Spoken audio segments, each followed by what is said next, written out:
This is The Big Breakdown, a long look back at some of the biggest stories we're covering for you at the Hidden Killers podcast and True Crime Today.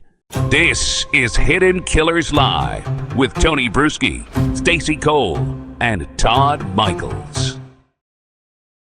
Let's move on now to the David story, the Celeste story, whatever you want to call it story. A teenage girl's dead in the front trunk of a Tesla, the Frunk, and that vehicle registered to rising music star David. You see him listed as D4VD.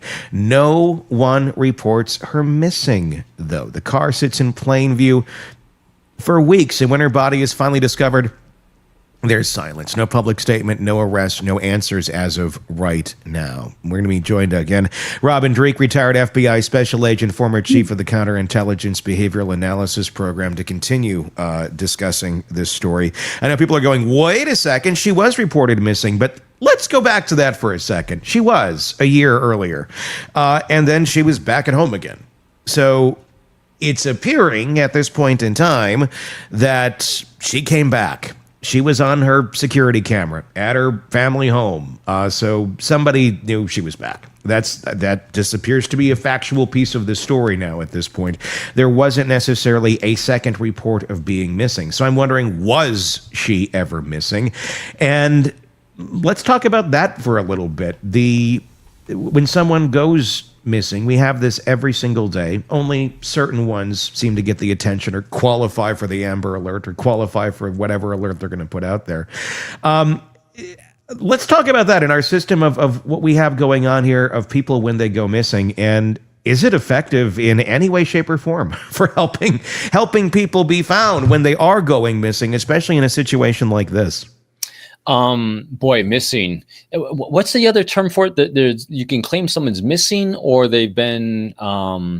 There's two things. There's one that triggers an immediate response, and the other actually has to take time.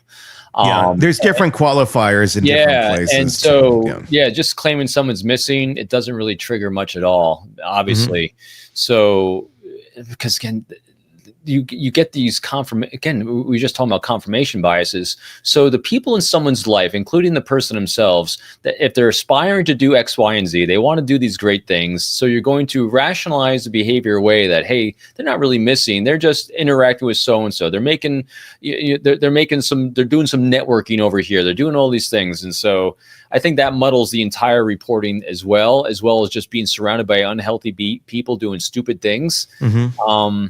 But missing people never, ever gets the attention it needs, especially when young and teenage. This is how people get trafficked. Yeah, or not white and blonde. That too. That doesn't. Don't seem to get the traction there either. No, and people get trafficked into these systems because of this problem with reporting and being able to lock people onto them right away and try to track them down. So, and it's a weird thing that we don't seem to have a very, I don't know, when it happens, the passion isn't there. The passion's there once they're dead or it gets maybe this could be something really horrible. It's a weird thing in society that we don't have the urgency to do it when we could actually make a difference and find the person alive versus when they're not. But again, society would need to know about the person being missing as well. And if the family is not paying enough attention to their own human being, it's hard for anyone to really know if those red flags aren't being raised. And unfortunately, that's usually the starting point. The people who are supposed to care aren't caring. And look at this confirmation bias too. So if you know that your person that is missing has a relationship with a celebrity, pseudo-celebrity or something like that, what's our confirmation bias? Oh, they're just hanging out with them and they're being well taken care of. And so are they really missing? So I think that whole attention aspect of it, and just think about them. Do our thought experiment. So say we know our next door neighbor's daughter happens to be friends with, we've heard rumor, not necessarily confirmed, but we heard rumor they're actually friends with some high, say they're friends with Taylor Swift. And all of a sudden they go missing, or you haven't seen them around for a couple weeks, but you heard, well, they're friends with Taylor Swift. Oh, they're probably with Taylor Swift then. And, she's so secretive. She doesn't really tell who her posse is at the time. So they're probably just see how that rationalization goes? Yeah. As opposed to they're missing. We haven't seen them in 2 weeks. Holy F, we got to do something now. True. See how that kind of plays into who their associates are and who they aren't? It messes with you. Messes with law enforcement too, because then law enforcement will start rationalizing it away also. Yeah. And when you do have a lot that do come back. And that's the other part of this is when do you know what level of seriousness do you take it at in some cases. There has been some scuttlebutt, because I like to use terms of different eras, over the weekend about David and about him. As of right now, and I think this is important to state and contextually to state, not named as a murder suspect in Celeste Rivas Hernandez case. Now, not named as a suspect, that doesn't really mean much. As of right now, what there's a difference here. There's a big difference between being cleared and not being named as a suspect. No one has been cleared yet, and no one has been named a suspect. Obviously, there's got to be a suspect at some point in time, you would think. And, people do get cleared at some point, but he's neither been cleared, he's not been named a suspect, but neither has anyone else. Let's talk about that a little bit and just the state as to where this is sitting as of this recording. No charges, no clearance, no nothing. The fact that he hasn't been cleared as of right now, but not named a suspect, doesn't mean anything now that we're however many weeks into this. Maybe. Yeah. You want to. So my mind immediately goes to, all right, so I always start with the baseline of everyone's doing the job the way they should be doing the job. And if they haven't been naming him yet, it's because they don't have either a need to name him yet, or they're probably trying to run down all the associates and all the other people that are possibly connected to him, the event, and the things that have happened. And they don't want anyone to go silent, go dark, go missing as they're doing the investigation. Because as soon as you name one person, then everyone else might flee, everyone else might run, they might go dark, or so you don't know what the effect has. And so I'm going to assume that the glass is half full, and it's a very strategic move and a very purposeful move as to why he hasn't been named yet, but definitely not written off. And the fact they haven't written anyone off says that they got a lot of data coming in. How could you not? She was in his car. And remember, I'm always looking at the age of people. First of all, we have never covered anyone who's smart. And I don't care how many people, and I know we get dinged on this sometimes too, because people will keep referring to someone's degrees, they'll talk about their IQs, but I don't give a rat's ass about any of that, because all these people lack complete emotional intelligence, zero on the emotional intelligence side, which is the true measure of a human being and how we interact with society around us. You cascade low EQ, emotional intelligence, with the fact that you're 20 years old and younger, it says you're a complete moron when doing stupid things. And so putting those two things together, there's going to be a lot of leakage. I think there's a lot of data coming in and leads coming in from the surrounding posse of this individual that they're trying to run down. And they might just have limited bandwidth of the number of people that can do that. Because we know that they're conducting searches. There's no doubt that they're conducting searches. They're doing a lot of analysis of that. That might be another thing that might be waiting on too. DNA. If you don't have, Kash Patel flying across the country to run your DNA for you, back in the FBI jet, it might take a bit of time. True. And he's got to get his boots on and everything too. He has to look. So again, just looking at the reality and logistics of the notoriety of a case. These poor guys, are doing the best they can. Kash Patel goes across country Bongino to get the assassin of Charlie Kirk's DNA, personalized back to the FBI lab. These guys might be waiting in the queue for another 3 months. Isn't it great that they're personally doing it, though? Doesn't it make you feel much more safe? I feel very secure. Yep. It's literally, you as I say, you just sit back and watch a show, man. Let them. There's not enough popcorn, honey. Let them, and so Because I always have such a pragmatic view of having been in executive management of the FBI as well as a street agent for so long, I really know how these organizations work, for the good sometimes and for the not so good and slow sometimes. And so a very pragmatic Robin says the slowness of this could literally be they have DNA, they're waiting for a DNA positive hit, linking people together. They're doing the same thing. Cell phone data analysis also takes roughly around the same amount of time. And so if you don't have, the head of an organization running across country for you, getting the necessary things, or your queue's so backed up because the cash Patel's dropped in everyone else's cases in front of you, it could back you up. I literally have no idea. Yeah. I'm just saying the reality of the amount of time it takes for these super investigative things that we're used to seeing on Criminal Minds happen like this.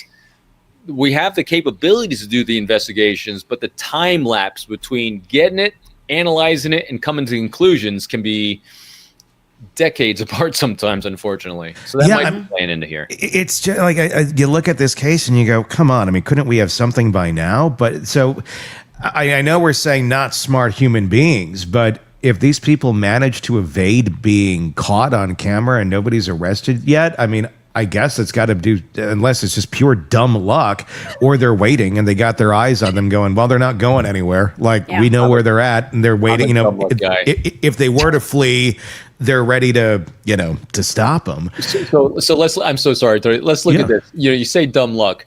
When was the last time we've covered any single case and we said, oh, they were really smart? No.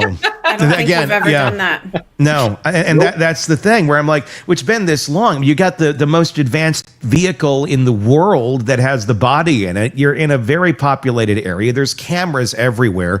We're how many weeks in? How the hell do we not have the person arrested who was driving the car and parked it there?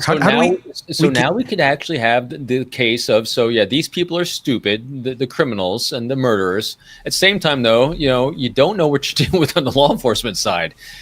We've seen it all over the spectrum. We got guys that can catch people in 37 hours, and we got people that are going to take 37 years. I mean, and I'm not trying to be critical. I'm just like, what the hell is going on? Like, why? I mean, and there might be a good reason for it. At the very beginning of the Kohberger investigation, too, we were very critical about it, and rightfully so in some ways. I think the PR management wasn't the wisest for that community in crisis at that moment in time. But look at Gilligo too. I mean, why? Well, why that's a whole other different level of corruption over there. Correct. That's like a different animal. That's like like a different zoo. It's not even the same remote thing.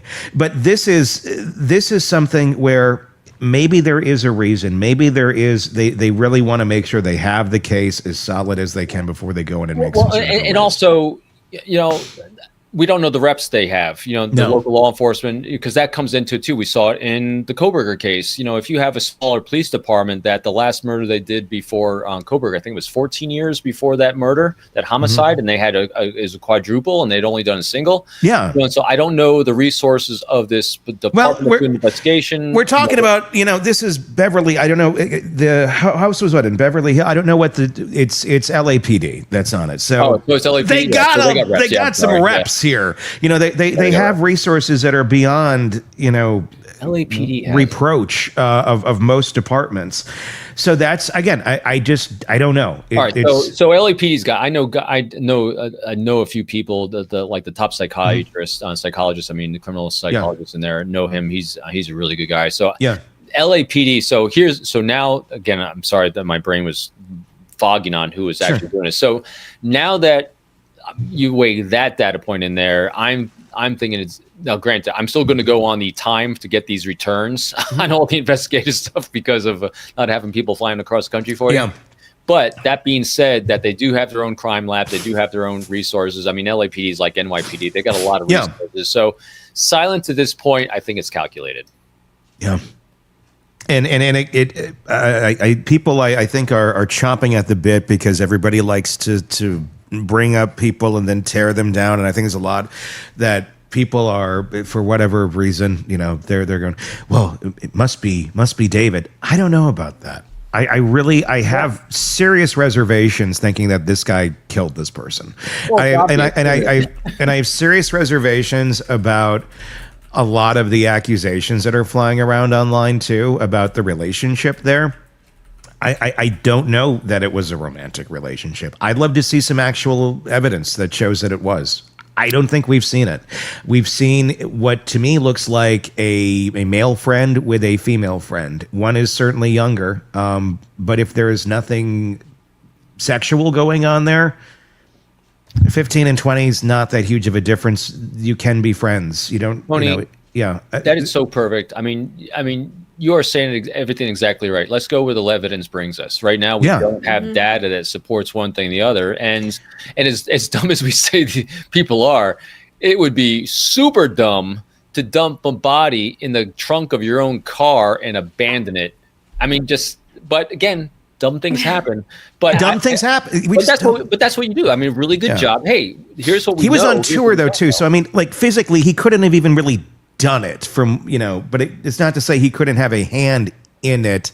I don't know, but that's what we don't know. I'm sorry. Go ahead. Also why, but hey, so now we can do our little thought experiment here too. Yeah. So since we don't have data that supports that, it seems just to make sense it would. And it's LAPD handling it, and they got a lot of reps in doing this. Granted, they don't have the analysis back necessarily yet of doing the DNA tests and doing cell phone triangulation, especially in Beverly Hills when you got a lot of cell phones all over the place and potentially a lot of DNA, especially if this is a social guy. There's going to be a lot of DNA in that car to analyze possibly. And so putting all those things together and a lack of data, there just might not be charges coming because nothing supports it yet. And then maybe there's no charges against David yet because they're trying to figure out who that DNA does tie to, because maybe it doesn't tie to him. Yeah. Who has access? I mean, if he's cooperating with police, and we have no reason to believe that he's not as of right now, from what we've understood he is, who has access to your car? 100%. Right. And I think that's going to give you a lot of answers right there. And I'm guessing they're trying to go down those roads. I mean, and could it, again, we're just kind of in speculation land here too. Could it be that maybe somebody who had access to his car is not exactly findable at this moment in time and nobody knows where that person is? And that's why they're not really going, full throttle here, saying, here's who we're going after to further prevent them from going deeper into wherever they're at if they're already not in the unknown. Yeah, and so especially with no charges coming against David yet, the probability of, again, they haven't written him off yet, but the probability that they're running everything down is really, really high. And especially if you're dealing with a couple of individuals that have a very big social networking footprint, there's a lot of people to run down. There's a lot of leads to run down. In other words, there's a lot of people, because the first thing you're doing when you're investigating a homicide is who's connected to the individual. Because 95% of the people that are murdered, there's some sort of connection between the murderer and the victim. And so if you have, the victim, the girl who's got so many of these social media connections, you're going to have to run them all down. And especially if you can't link it solidly to one individual yet, you got to run all those down. And even if you can, so think about this, even if you can link it to a certain degree with one individual, when it goes to court, you have to be able to say how you outruled everyone else. So it's a lot. It is a lot when you're trying to figure out who all this is. I mean, the fact that these people are so, David has said, like his world, his people, I believe is the way that he phrased it, are online. He's of the online world. That he was a gamer, he was a this, he was a that, and that's the ecosystem to which he operates and lives. That would tell me if there is anything. If he has anything to do with her disappearance or her murder or death or act, whatever the hell it was, we don't even know if it was technically a homicide yet. I would imagine that it'd be very hard. Would you be surprised if there's not anything in the digital sphere of a footprint on this guy if he has anything to do with it?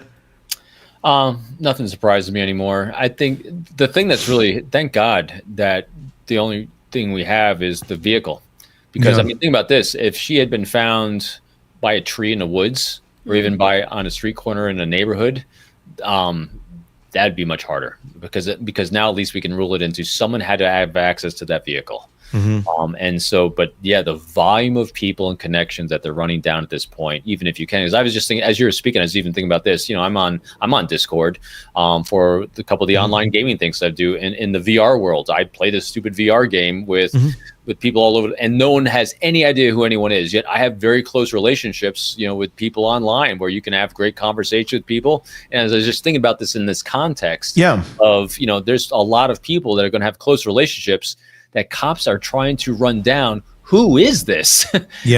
All they got is an anonymous name through some Meta account, and they're trying to figure out who the hell that is because there's a close relationship here, and they don't know who it is. Is it this person, this person? So it's a world of challenges. There is no doubt. Robin, do people know who you are in these chats? Do they know? No. I mean, so I'm assuming you're just like some player in there. Yep. They have no clue. And they listen to my voice and they have no idea I'm 57 years old. I don't want to add, I was going to say, we should do a game. Let's guess Robin's username. No. You come up with some very, very creative ideas onto what that could be. I've given hints a few times, but no one's ever guessed what I do. Let's give us some insight though into that world, into that community, because we've obviously seen, he's very much into this world that David is. We've of course the Charlie Kirk shooter. We've seen there's another case I'm beginning to follow here of the teenager that ran over the two girls over the last week that he was stalking online, and he didn't like them because they were saying negative things about Charlie Kirk. So he thought, well, let's go run them over, which he did. But again, then bragged about it on an online forum of some sort for a video game he's playing. Yeah. Give us some insight for those of us who are not in that world as to what that world is like. Are these extreme outliers when you have people like that are doing things like that? Or is there just like questionable shit everywhere and you just don't know who's being serious or not? I can only give my optic. Yeah, give me your, yeah. And my son's on them all the time too. I have two adult kids in that age group. They're in their late 20s. I don't see anything toxic in the stuff I do. I mean, you hear toxic kids saying toxic things from time, but never violent things. They'll just say inappropriate things is a better way to put it. And then, and to the credit towards the companies that the games that I play, they get voice banned. They'll be like, I logged on last night, and there's this guy I play this one game with. He's actually he's in his 30s. He's a roofer in Kentucky. I have no idea who he is. I know that much about him because that's much he's shared. And he came on last night, and he's already voice banned because he says this one thing online. It's not even a bad word or anything, but the algorithm thinks he's saying something else, and they voice ban him for like 30 minutes. And it's hilarious. He's doing these hand signals in the game, trying to articulate. But no, and my son was telling me this because we talked about this a lot after the Charlie Kirk shooting, and this online culture that they have. You can find toxicity anywhere you look for it. But by and large, a lot of these companies I'll give the glass half full. A lot of these companies and gaming companies are doing a very good job of creating these filters and algorithms to keep that toxicity out because they don't want to have their company go out of business. They make money by selling things that are positive, that parents will allow their kids to buy, that the government's not going to shut down or ban. And so by and large, they do a good job. But what happens is you have the gaming world, and then you have the communication world that goes around the gaming world. And so I play both my computer game, my Xbox downstairs S, and I also play on my VR headset. I got an Oculus. And then with all those games, you have a Discord channel that will go along with that game. And so it's not the gaming systems themselves that are necessarily the ones that are bad. It's the chat world that'll go around, that'll start surrounding. So you'll have a group of people that can be completely anonymous that decide in the game, hey, here's an invite to my Discord channel. And so they give an invite to the person online, and then they go to that little cult of people. And I'll say a cult just as a collective, not as a bad thing, just a cult of people, completely anonymous, that starts out talking about this game. Now, if you have one individual or a couple individuals in there that start spreading some toxicity about other things going on in society or anything else, well, then that can start festering. And that's where that starts. So it can start here, it can start there, and that's why it's so hard to track. And all of it completely anonymous unless you decide to disclose who you are. Is this stuff like kind of coming off of the dark web now and getting into more mainstream platforms like Discord, like Reddits and things of that nature, where it used to be you had to dig a little bit deeper to find a community where it gets pretty dark? You'd have other, is it being harbored out in shallower waters than it used to be, and people are getting access to it in ways that and falling into these, especially young men, being able to find and fall into these things in a much easier way than they would have in the past, where in the past you would have had to been kind of like in a hackerish community or really know what the hell you were doing to go that deep on the web. Now, you're on a Discord from a game you were playing, and things can get pretty dark. Is it getting the shallow getting too close to home, and do these companies like Discord and such that provide the platforms, do they need to be more responsible with what they're allowing to have conversation of on their platforms? But the language you use there is really good and accurate. Shallower waters, I think, is a very accurate way to put it. I haven't heard anyone, because I used to work, I used to be a board member on a group called Innocent Lives Foundation, which we tracked and identified online predators and handed it over to law enforcement for investigation. And that took a lot of dark web work. And if you're going to traffic in horrendous things that are already, like Stephen Stearns and the Matty Soto case, that is dark web kind of stuff when you're dealing with that. But when you're talking about just dialogue, ideology doesn't have to be it that. doesn't. It gets very shallow. And the challenge with it, it's not even just a challenge of the companies and tracking it, because the three of us and four, with Todd, the way we communicate as a generation it's much more transparent. But what happens is that these people will start talking in code. The code becomes jargon and lingo that an algorithm's not going to pick up on until it picks up on. Then they already moved on from it. And so, boy, it's a challenge. And so this kind of goes back to some of the things we were talking about because of the Charlie Kirk assassination. Was I don't think you're going to be able to keep chasing people around social networking sites and find the bad actors. I'm not saying you're not going to. You'll be able to identify some that way, but you're in chasing mode. You'll never catch up to sprinters if you're in chasing mode. The way to do it is really start looking earlier than that at the behaviors outside this world, because if they're doing it inside the virtual world, there's tons of leakage on the outside. It's a self-isolation. It's the dark thoughts. It's the vernacular they start using. So I constantly encourage parents to do this all the time.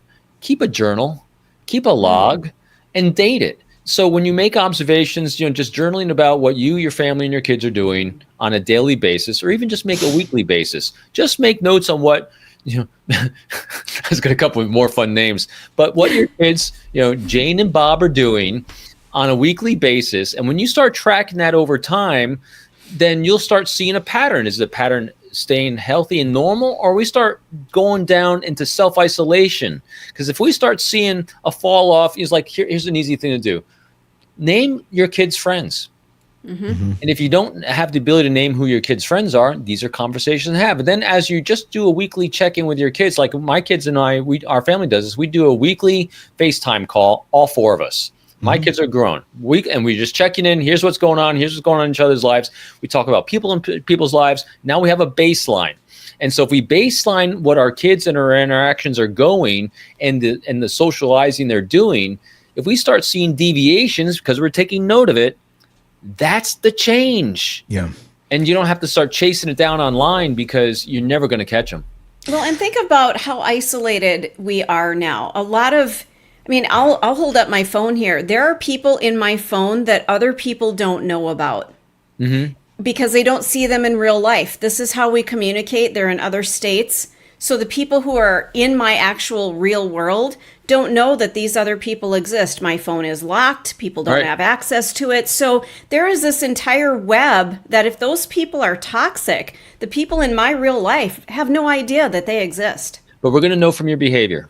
Correct. And so when I start seeing a change in Stacy, I'm going to say, Stacy, this is what I say to myself, I said, what's going on? What great challenge are you facing this week? What's going on?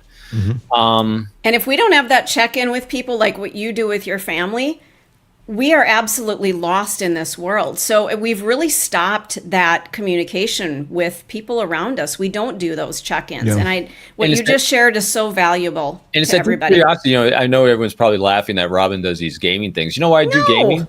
Well, you know why? My kids do. And in order for me to, and we talk about on anything that I face as a behavior guy in the real world when we do these shows, I dive in. Just so I can understand that world a bit better. So I have that, like we were talking about Brian Enton, he goes on scene. Well, if we're going to talk about the virtual world and gaming and Discord and everything, I have an account. I do these things. Yeah. If I could get at least a bit of a taste and a flavor. I ask my kids about it because they're the source material for me about, hey, you're doing this every day. What are you seeing? What are you hearing? What's the reality from what we're seeing being propagated on the news cycles that are selling ad space compared to the reality of just, what is really going on? Well, it's curiosity. It is just deep, active curiosity. And then, I've actually enjoyed these games. It gets really annoying though. These kids get really good at these games and really piss me off. My favorite line ever that I use when I get angry, and I don't get angry because I say, let them, is, would you go out and smell some grass? Smell the, wait, what kind of grass are we talking about here? Dad just installed AstroTurf in the front yard. Cut some green grass, man. And the other thing I'll do with some kids is take a breath because some of these kids just will not shut up. Sure. Yeah, I mean, it's good. I'm sorry, I'm digressing. No. Our chat section here on YouTube, they freaking love you, Robin. So stop apologizing for going off because everybody here just loves your commentary. So please don't ever apologize. I'm just a real guy, man, doing real things. Exactly, and they love it. And you can get his book right now, Unbreakable Alliances. It's his latest, wherever books are sold. So there you go. Yes. and audiobook, wherever. So if you want to go get more Robin after the show, you can go get. There's other books too. I do highly recommend all of them. Yeah, me too. Robin Dreeke, retired FBI Special Agent Chief of the Counterintelligence Behavioral Analysis Program. As always, thank you for coming on and giving us your insight into the lovely world that we currently have. Everything. You'll never know where it goes. Thanks, guys. We love that. And let us know your thoughts in the comments section as well. Want more on this case and others? Then press subscribe now and don't miss a moment of true crime coverage from Tony Brueski and the Hidden Killers podcast. This is Hidden Killers with Tony Brueski. Here now, Tony Brueski. Let's start with what no one's talking about because it's not as flashy as TikTok rumors or tweet threads built on innuendo. What we're talking about is a body. A teenage girl found in a bag inside a Tesla frunk. A Tesla registered to viral singer David Burke, otherwise known as D4VD or just David. But let's also start here. No one has been arrested. Not David, not anyone else. No cause of death, no matter of death, and no answers, at least not yet. From the one group who can actually say anything with weight, the Los Angeles County Coroner's Office. Until they talk, we are swimming in a pool of unknowns. Some of them kind of dangerous. So today, we're pulling this story out of the YouTube trenches and asking the questions that actually matter right now. Is David being framed? Now, look, I'm not going down this road to say, this is what I believe. I'm asking the question. Because it should be asked. And I'm curious to get your thoughts in the comment section on YouTube. Because if the evidence points in that direction, it matters. But if it doesn't, we need to stop pretending it does. And right now, that evidence sits somewhere in between. So, let's walk through it, shall we? Celeste Rivas Hernandez was 15 years old. The last confirmed sighting of her was weeks before her body was found, decomposed, in the front trunk of the Tesla parked on Bluebird Avenue in the Hollywood Hills. That car, registered to Burke, had been sitting there long enough to be ticketed on August 27th, and then again cited on September 3rd, and it was eventually towed to a nearby tow yard on September 5th. No one opened that car until September 8th. when a tow yard employee noticed a foul odor and called it in. And the police showed up. They opened the frunk, and what they found changed everything. That discovery launched an investigation into not only how Celeste died, but how and why her body ended up in that car.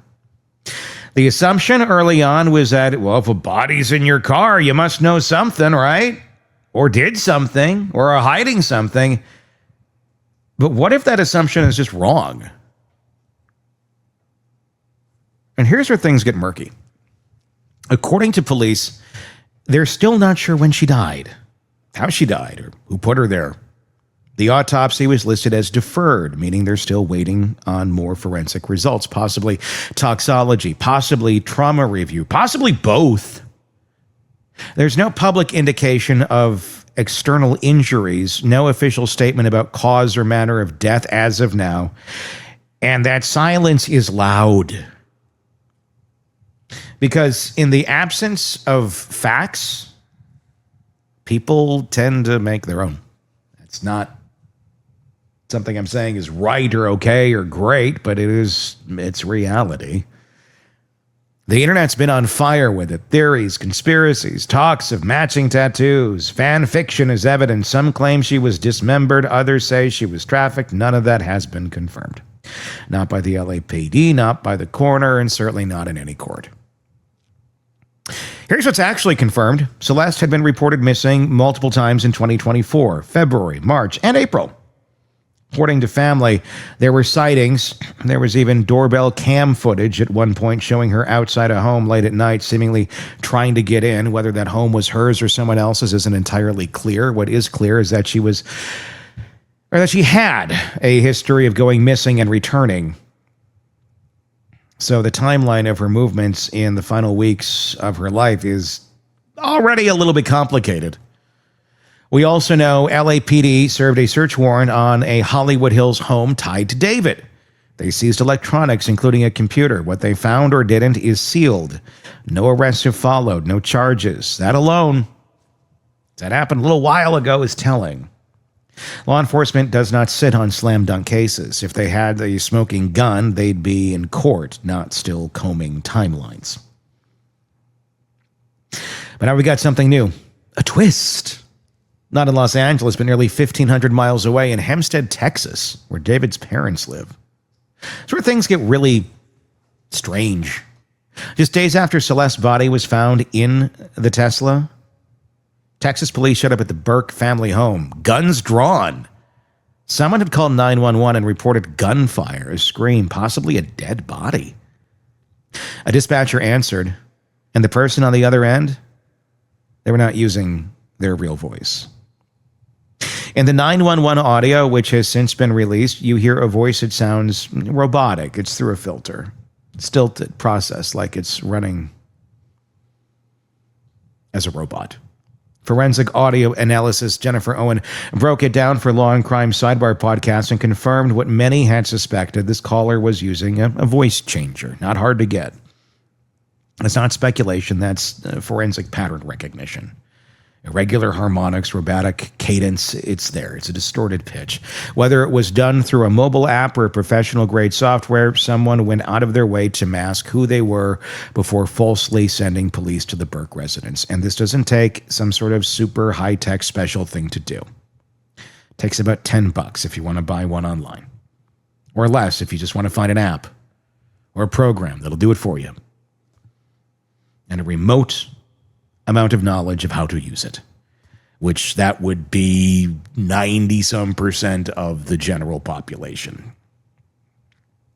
It's not just a prank, that's a crime. It's called swatting. It's dangerous. It gets people killed. And when you match the timing days after the body is found in the Tesla, right when David's name is dominating headlines, you have to ask, was it part of something larger, or was it somebody just trying to make life more hellish for a family that they viewed might be in the wrong and might have something to do with this? So let's exact vengeance on them by swatting them. People do that sort of shit. So let's be careful here. Swatting happens to famous people all the time. Doesn't mean it's connected to whatever else is going on in their lives. But it could be. And that's the rub. If someone is trying to implicate David or scare him or create chaos around him, swatting his family is one way of doing it. That's what makes the case so uniquely tangled. There's a real victim, a dead teenager, a pop star with a national profile, a decomposing body in a car, but also a 911 call with a faked voice, a family caught in the crosshairs, and a complete lack of forensic awareness publicly, or answers that are publicly available. And here's a problem with the he's being framed narrative. It's not as easy as planting a body and walking away. Teslas log everything: door openings, trunk cycles, app access, Bluetooth keys. If someone else moved or accessed that vehicle, LAPD will know, and will eventually know too. Or they'll be able to figure it out from the car's data logs. But so far, we do not have that data in our hands. This means somebody else doesn't. And if that data shows third-party access, it will. If it has, that does lean toward a frame job. If it hasn't, well, then that's a problem for the defense. We also don't know if any fingerprints or DNA were found on the bag Celeste was placed in. If the bag came from David's house, that's a forensic lead. If it came from somewhere else, that's a whole different trail. And again, this isn't CSI in 45 minutes. It takes time to work through the lab results. But the timeline matters. This wasn't a car in David's garage. It was sitting on a public street for days, if not weeks. Anyone could have accessed it. That's both damning and exculpatory, depending on really what else we learn. And yet here's what we have to hold on to. Law enforcement has been very careful in their language. The LAPD publicly said they do not know yet if there's any criminal culpability beyond the concealment of a body. It's not nothing. That means they're looking at whether Celeste died elsewhere, which does appear to be fairly likely, and was placed in the Tesla after the fact. It's a big distinction. It's the difference between murder and post-mortem concealment, between a killer and someone who panicked, or someone who had nothing to do with it at all. And that's why this swatting incident matters more than people realize. If this was a one-off event, a troll looking for chaos, then it's background noise, which it very well may be. My gut tells me it's that. It's my gut, though. But if it connects, if the caller who disguised their voice is also in any way linked to Celeste, to the Tesla, to the timeline, then we're looking at something much more deliberate, a setup, a smear, a frame. What exactly you'd be accomplishing by swatting David's parents, I do not know. But also what you're going to accomplish by putting a decomposing body in a car and leaving it on the street only to be towed and found out, I don't know what you're trying to accomplish there either. Especially if you did it. If you didn't do it, and somebody put that body in your car, that's framing. So it's either really stupid or framing. We are living in a moment where perception races ahead of process. The internet is 3 steps into conspiracy while the coroner is still running the talk screen. And that creates a dangerous gap for David, for Celeste's family, most importantly for the truth. Here's what we do know. A 15-year-old girl is dead. A grieving family buried her on October 6th at Queen of Heaven Cemetery in Rowland Heights. David Burke is not in custody. There is no cause of death, no manner. No one has been charged with anything related to her death as of this recording. But we also know someone tried to trigger a deadly police encounter at his parents' home. Used a fake voice, lied about a crime, and vanished. Side story? Or is it part of this? Because whether David Burke is a killer or a scapegoat or someone caught in a series of unthinkable circumstances, one thing is crystal clear. Someone out there doesn't want the truth. They want chaos. They want fear. And if we chase every shadow without waiting for science, we're helping them win. Let the coroner speak.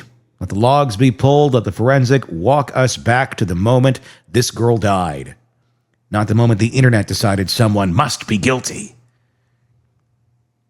Because until the facts show otherwise, we have to hold the line between questions and accusations. That line, that's where justice lives. Tell me your thoughts in the comments section on YouTube. Just search Hidden Killers with Tony Brueski if you're not already there.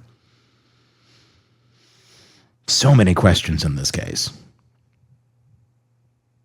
The more I've been digging into it, at least I don't go into a case going, you're guilty or you're innocent. I want to see where the evidence is going to take us here. And where I'm sitting right now is kind of squarely in the middle. I don't know. I don't think anybody can really truly know. Is this music macabre? Is it dark? Yeah, so is a lot of music. And they don't have bodies hidden in their trunks. And it doesn't mean David knew someone put a body in his trunk if someone put a body in his trunk. I have worked in the music industry for pretty much my entire life. In radio. And I can tell you, it's a shady-ass place. And artists, behind the scenes, they have groupies. They have people who do their bidding. They have droves and droves of people who just want to be close to them, want to say they know them, want to basically take their fame and step onto their pedestal because it makes them feel bigger than they are. And they're willing to do pretty much anything for that celebrity to which they are in the graces of.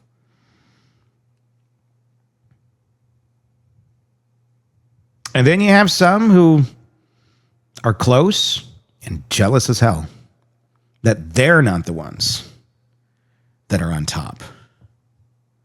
That they are not the ones that are getting all the attention and all the groupie love and all of that stuff. And jealousy is a funny thing. It can make people do crazy, crazy things.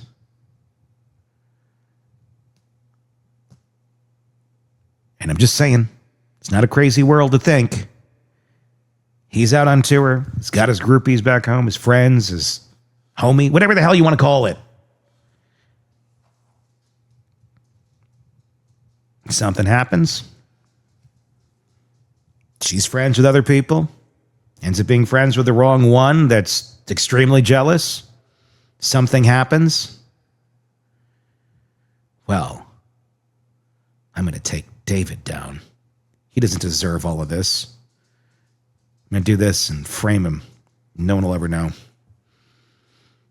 I don't know. Stupid. You're going to get caught. The car is going to tell everything. But it is something people do when they're jealous. Build them up, tear them down. It's what people do in this country. It's sick. But it's how a lot of people operate. Is that what happened here? I don't know the answer to that. You don't know the answer to that, but I am interested in hearing your opinion. It's kind of where I'm at right now. Or you're just totally stupid, young, and dumb, as most people are at 20. I don't care how prolific your music is, what you've experienced, blah, blah, blah, blah, blah, blah, blah. You only have so much life experience at 20. You may not be aware that they chalk the street for tires. And if those tires haven't moved in a while, you're going to get towed. I don't know that. Well, I did know that at 20, but I know a lot of people who didn't know that at 20. And if you think, well, just leave it in here, it's outside, no one's going to notice. It's a lot of dumb choices that can be made. Not to mention your prefrontal cortex isn't done developing for another 6 years. So there's that too. A lot at play. Again, tell me your thoughts in the comments section. Love to hear it. And be sure to press subscribe wherever you're listening or watching our podcast. We do greatly appreciate it. I'm Tony Brueski. We'll talk again real soon. Want more on this case and others? Then press subscribe now and don't miss a moment of true crime coverage from Tony Brueski and the Hidden Killers podcast.